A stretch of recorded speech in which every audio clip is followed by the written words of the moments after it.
The first thing everyone noticed was the silence. Not the calm, early morning quiet that usually settled over the sanctuary before visitors arrived, but something heavier, thicker. A silence that pressed against the glass and made seasoned keepers slow their steps without realizing why. Radios were quieter, voices dropped.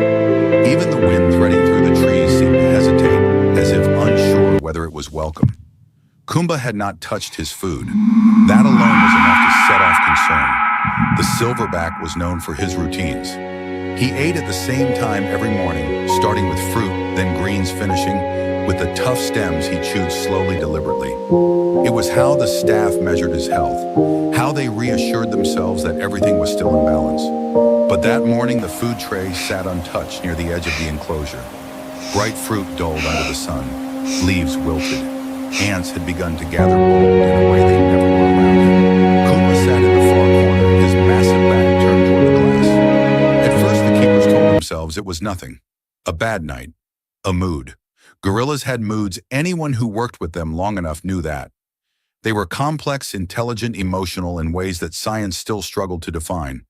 But as the hours passed, the unease crept in. He didn't shift his weight. He didn't glance toward the footsteps he usually recognized. He didn't respond when his name was spoken. By midday, the silence had become impossible to ignore. Maya stood outside the enclosure, clipboard, forgotten at her side, eyes fixed on the broad, unmoving shape in the shadows. She had worked with Kumba for years. She knew the rhythms of his breathing, the way his shoulders rose when he was alert, the subtle tilt of his head when something caught his attention. She knew the difference between rest and withdrawal. This was neither. Kumba, she called softly, careful not to let urgency creep into her voice. Nothing. She tried again, stepping closer to the glass. Still nothing. His back remained turned, one massive arm resting against the ground, fingers curled inward as if holding on to something invisible. A prickle of unease crawled up her spine. By the second day, the sanctuary no longer felt like itself. Word spread quietly among staff. No announcements, no panic. Just glances exchanged in hallways, murmured updates passed like fragile glass. Kumba still hadn't eaten. Not a single bite. He hadn't moved from his corner except once briefly, only to return to the same spot. Visitors began to notice too. Children pressed their faces to the glass, confused by the stillness. Adults lingered longer than usual, sensing that something was wrong, even if they couldn't name it. A few whispered theories floated through the crowd. Illness, stress, age, but none of them explained the hollow look in his eyes when finally he turned his head just enough for the light to catch his face. Maya saw it then. Not pain, not aggression. Absence. It was as if something essential had been removed, leaving behind a body that no longer knew what to do with itself. That night, long after the gates closed and the sanctuary settled into darkness, Maya sat alone in the keeper's office, watching the live feed from the enclosure. The camera showed Kumba exactly where he had been all day. The moonlight traced the outline of his shoulders, turning him into a monument of shadow and muscle. He hadn't laid down. He hadn't slept. He was waiting. The realization hit her slowly then, all at once like cold water. Waiting for what, on the third day, concern tipped into fear.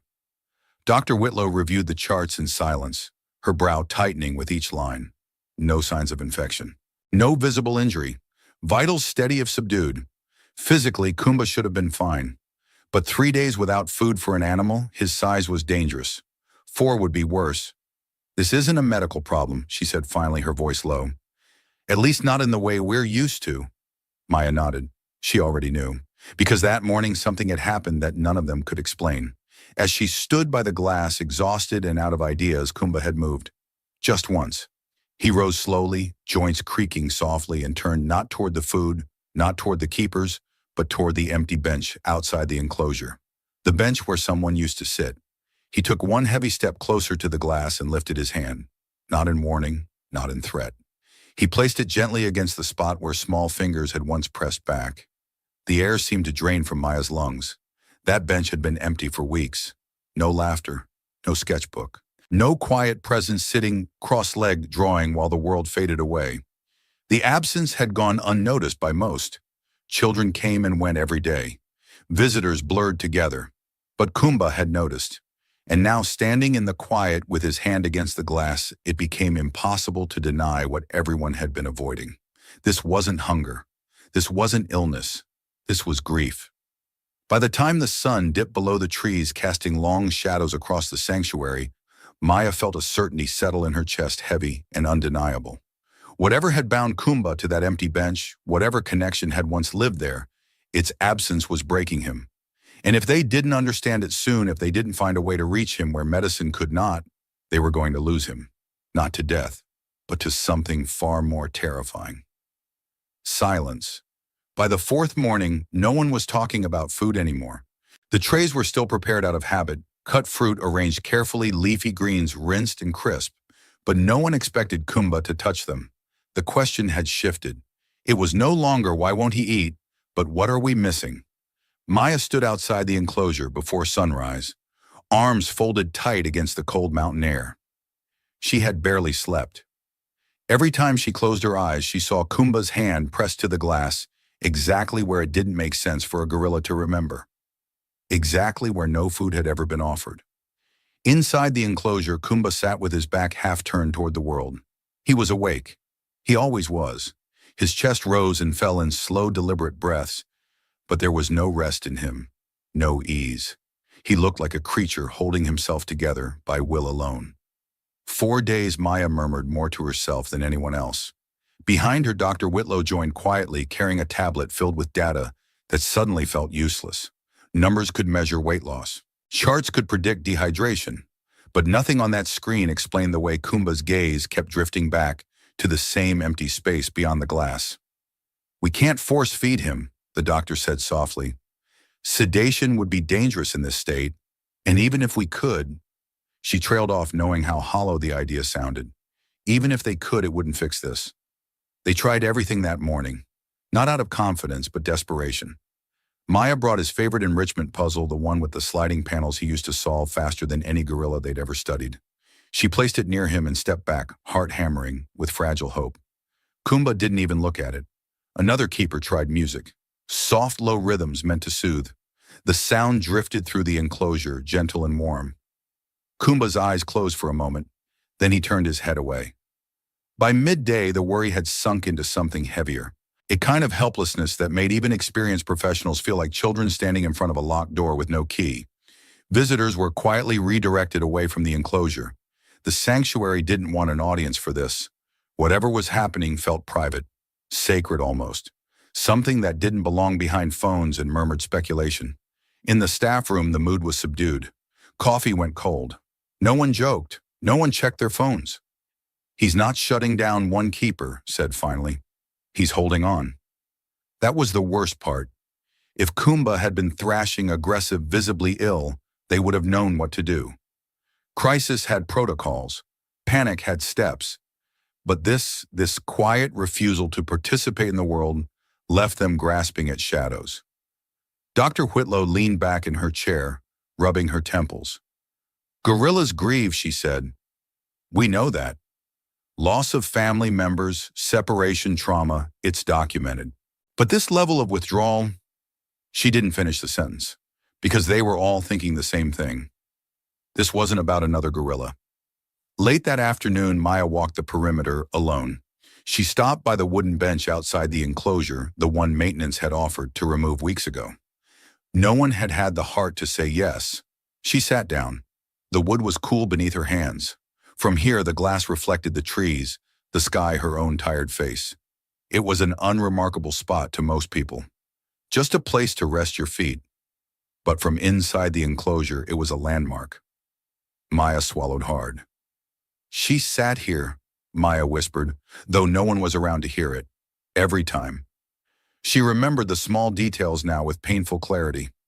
The way Kumba used to shift closer when the bench was occupied.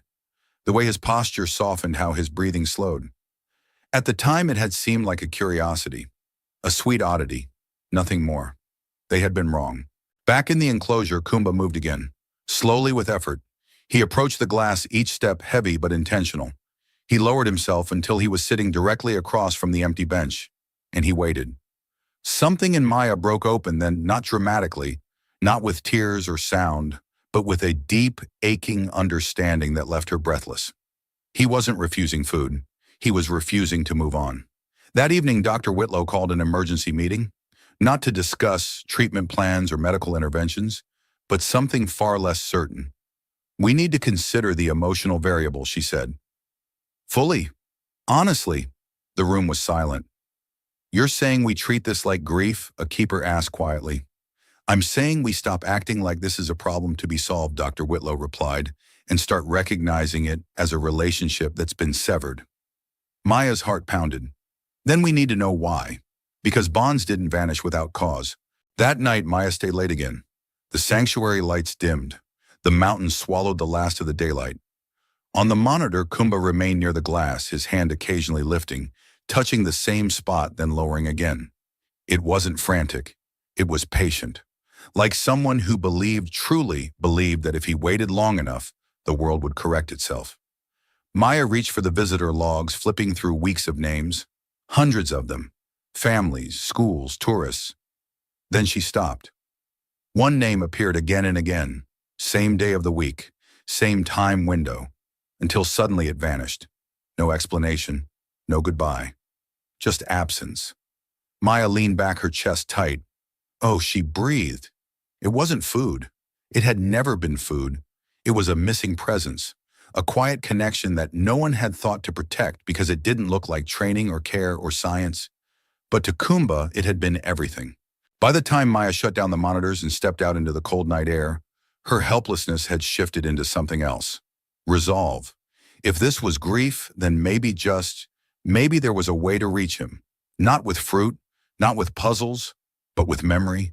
And whatever they chose to do next would change everything for Kumba, for the sanctuary, and for every assumption they had ever made about where love was allowed to exist. The idea didn't arrive like a breakthrough. It arrived like a risk. Maya stood alone in the keeper's office long after the others had gone home, the sanctuary quiet except for the distant rustle of wind through pine trees and the low hum of security monitors. On one screen, Kumba sat exactly where he had been all day, by the glass shoulders, slightly hunched eyes fixed on a place that no longer answered him. She rewound the footage again, slower this time. Kumba's hand lifted, hovered, pressed to the glass. Maya exhaled through her nose, her chest tight. He wasn't confused. He wasn't disoriented. He wasn't fading because his body was failing. He was waiting. Her eyes drifted to the corkboard on the wall, cluttered with schedules, veterinary notes, and old photos from past events. She hadn't noticed it earlier. Maybe she hadn't been ready to. Tucked into the corner was a faded snapshot from a school visit months ago. A group of children lined up in front of the enclosure, smiling awkwardly at the camera. Most of them were blurred, half-turned, impatient to move on. But one small figure stood still. A little girl, light jacket, sketchbook hugged to her chest, and behind the glass, just visible over her shoulder, a massive silverback with his hand raised, mirroring hers. Maya stared at the photo until her eyes burned. The idea formed quietly. So quietly she almost dismissed it. What if he doesn't need food? What if he needs her? Her pulse quickened immediately, followed by a rush of doubt so strong it made her sit back in her chair. No, that was absurd. Dangerous even. Anthropomorphic. The kind of thinking professionals were trained to avoid. A gorilla doesn't starve himself for a human child. Except Kumba wasn't starving himself. He was choosing not to eat. There was a difference. The next morning, Maya brought the idea to Dr. Whitlow. She didn't lead with emotion. She tried to sound measured, careful, scientific. I think Kumba recognizes absence, she said, specifically one individual. Dr. Whitlow listened without interrupting, her expression unreadable. I think he's grieving, Maya continued. Not another gorilla, a person. The silence that followed felt like standing on the edge of a cliff. Finally, Dr. Whitlow spoke. And what are you suggesting? Maya swallowed. I think we should show him something connected to her. A photograph, something visual, familiar. The doctor's brow furrowed. Maya. I know how it sounds, Maya rushed on, but he's not responding to stimuli. Not enrichment, not sound, not taste. But he is responding to memory, to place, to routine. Dr. Whitlow folded her hands. You're proposing emotional intervention. I'm proposing acknowledgement, Maya said softly, of something we didn't intend but allowed. The doctor looked away toward the window that faced the mountains. She was quiet for a long time. "This goes against protocol," she said finally. "If it fails, we risk reinforcing withdrawal, making the loss sharper." Maya nodded, "And if we do nothing, we lose him anyway." That was the moment the room shifted. Not agreement, not yet, but doubt on the right side of the argument. Later that day, the idea reached the rest of the staff. The reactions were immediate and divided. "That's not science," one keeper said flatly. "We can't treat him like a grieving spouse," another added. "What if it agitates him?" someone asked. "What if it makes him aggressive?" Maya listened to every objection. She didn't interrupt. She didn't argue. When the room finally went quiet, she spoke. "He hasn't shown aggression once," she said. "Not in days. Not even when we changed his routine. He's not lashing out. He's turning inward." She paused, then added, "He's doing what we do when we lose someone and don't know where to put the pain." That landed harder than anyone expected. Dr. Whitlow sighed. "We would need to do it carefully. Controlled. No sudden movements. No audience. And if he reacts," a keeper asked. "Then we stop," the doctor said. Immediately. The decision wasn't unanimous. It never would be. But by late afternoon, they agreed to try. Once.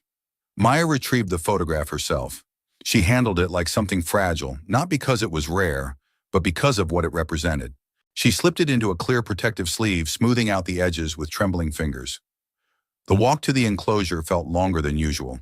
Kumba was already there, sitting near the glass. He didn't turn when Maya approached. His attention was fixed elsewhere. "Hey, big guy," Maya whispered, though she knew he might not respond. She crouched low, moving slowly, making sure her body language was calm. The glass between them reflected her face, pale and tense. She held the photo up. At first, nothing happened. Kumba didn't move, didn't blink. His posture remained unchanged.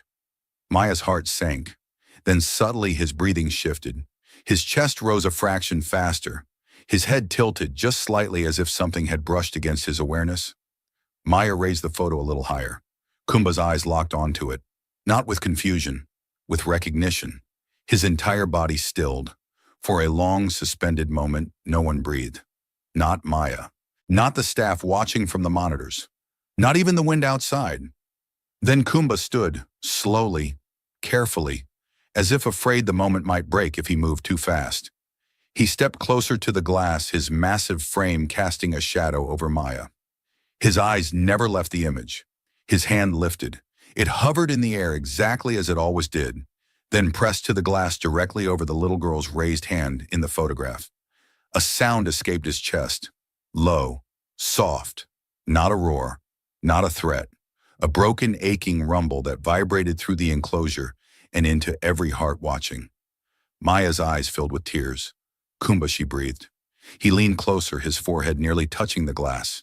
His fingers traced the outline of the photo through the barrier, slow and deliberate, as if memorizing it. Then something no one had expected happened. He sat down, right there in front of the glass. Calm, focused, present. And for the first time in days, he reached for the food tray beside him. The room behind the monitors erupted, but silently. Hands flew to mouths. Someone sank into a chair. Dr. Whitlow closed her eyes, one hand pressed to her lips. "This shouldn't be possible," someone whispered. But it was happening. Kumba picked up a piece of fruit. He didn't eat it right away. He held it, glancing once more at the photo, then back at Maya. The message was unmistakable. "You remembered." Maya stayed there with him until dusk, the photo still pressed gently against the glass. Kumba never took his eyes off it for long. The idea no one believed in hadn't just worked. It had opened a door, and none of them yet understood what waited on the other side. The photograph was never meant to be a solution. It was meant to be a test. But once it worked, everything became more complicated. Kumba didn't just eat that evening. He finished his food slowly, deliberately, his eyes lifting every few seconds to the image still held against the glass. When he was done, he didn't wander away like before. He stayed exactly where he was seated, calm, his hand resting on the spot where the little girl's hand appeared in the photo. As the light faded and keepers began their rounds, no one dared move the picture. Not yet. That night, Maya barely slept. Her mind replayed the moment over and over, the stillness, the recognition, the sound Kumba made when he saw her. It hadn't been excitement. It hadn't been hunger. It had been relief. By morning, the news had spread quietly through the sanctuary, not in dramatic announcements, but in whispers exchanged over coffee and clipped sentences during briefings. He ate. He sat there for hours. He wouldn't let anyone take the photo away. Dr. Whitlow reviewed the overnight footage herself. She watched Kumba return to the glass again and again, sometimes touching it, sometimes simply sitting near it, like a sentinel guarding a memory. "This changes things," she said finally. Maya nodded. "That's what scares me. Because if a photograph could reach him like that, the question they had all been avoiding could no longer be ignored. Where was the girl Maya made the call that afternoon? She didn't start with explanations. She started with honesty. "This is Maya from Evergreen Wildlife Sanctuary. I'm calling about your daughter, Emily." There was a pause on the other end of the line, then a careful voice. "Is something wrong?" "No," Maya said gently, "but something is missing." The silence that followed was heavy-weighted with things neither of them said aloud. When Sarah Johnson finally spoke, her voice trembled. "He stopped eating, didn't he?" Maya closed her eyes. "He did, until we showed him her picture." Another pause, longer this time. "She asks about him every day," Sarah said quietly. "Even now." That was the moment the idea crossed from theory into necessity. They didn't rush it. They couldn't. Emily was immunocompromised. Kumba was a full-grown silverback gorilla. The sanctuary wasn't designed for miracles-only care, but care Maya had learned sometimes meant bending the rules without breaking them. Dr. Whitlow called emergency meetings.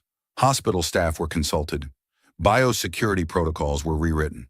A glass observation room unused for years was scrubbed, sanitized, sealed. No contact, no shared air, only sight. It took days. Kumba sensed the change before anyone told him. He followed staff with his eyes. He waited by the glass earlier each morning. When Maya approached, he watched her hands as if searching for something.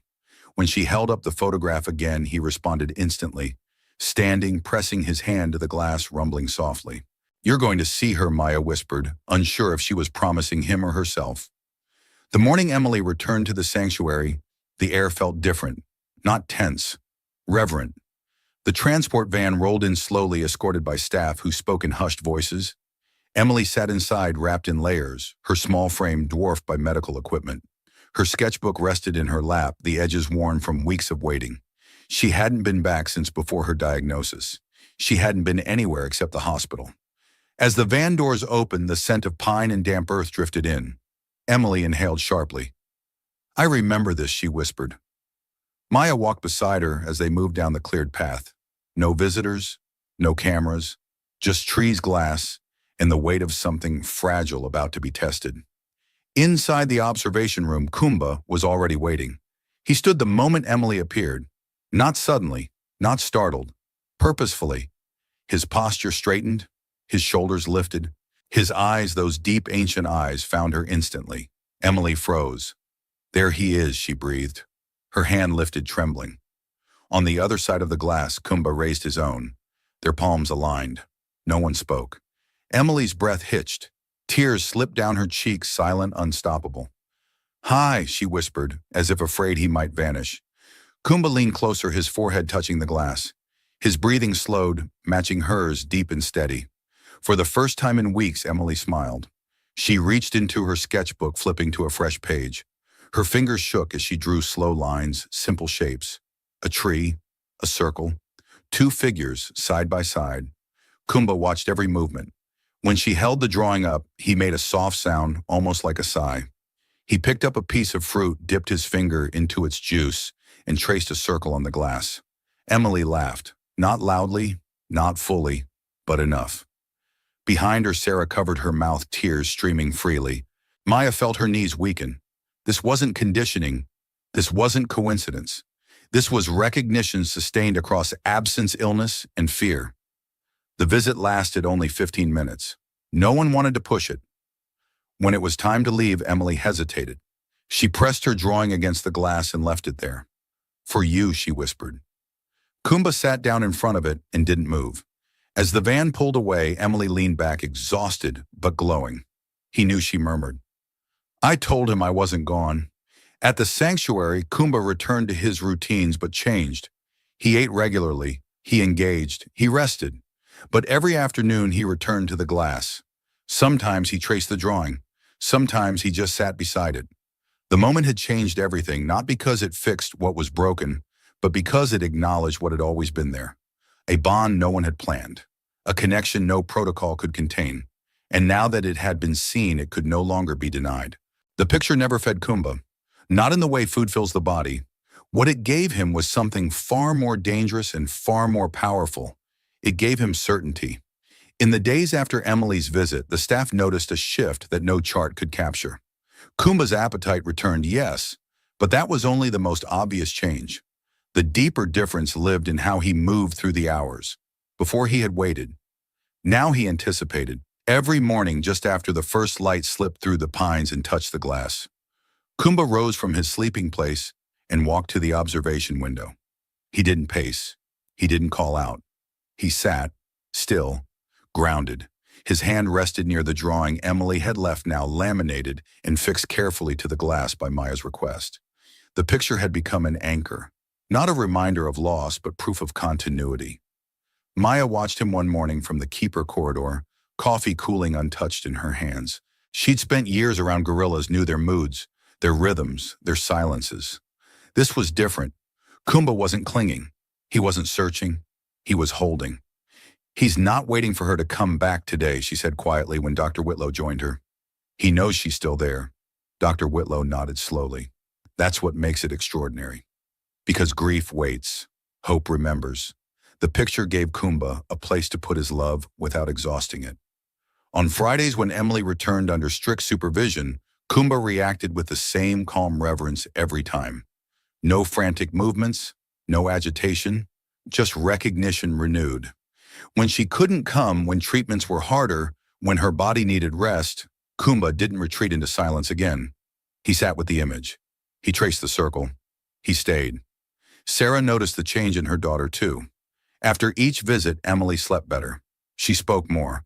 Sometimes late at night she asked for her sketchbook and drew circles over and over, filling the page until her hand tired. "That's Kumba," thinking she said once, matter of fact. "He does that when he's remembering." Sarah never corrected her. Weeks passed. Then the call came that everyone had feared, but none were prepared for. Emily's condition worsened.